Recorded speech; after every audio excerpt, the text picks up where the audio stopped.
Hey friends, if you wish to increase performance and reduce lag in OBS Studio, then please watch this video. I will give you practical tips and I will not give you tips that don't work. So here's the thing, let us be honest.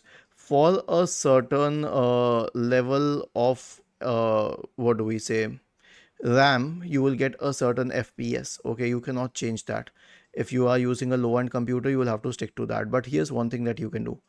Click on File, select settings, go to video, and then change the output scale resolution. I cannot change it because I'm using OBS.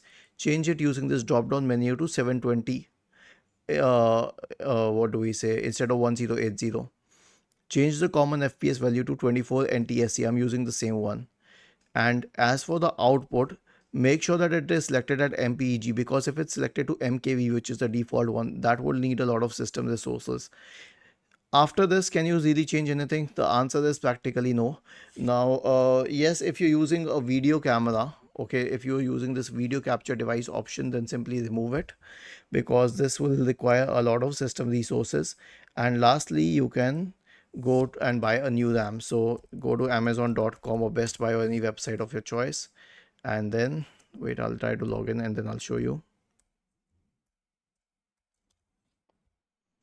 Search for RAM and then buy a RAM. Okay, I will suggest that if you are using it, 16 GB RAM will be sufficient. I mean 16 GB additional. I've always believed that 8 GB of RAM is insufficient these days.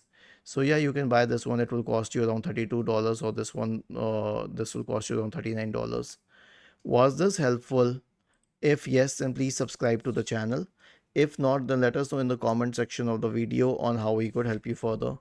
Thank you for watching this video and have a nice day.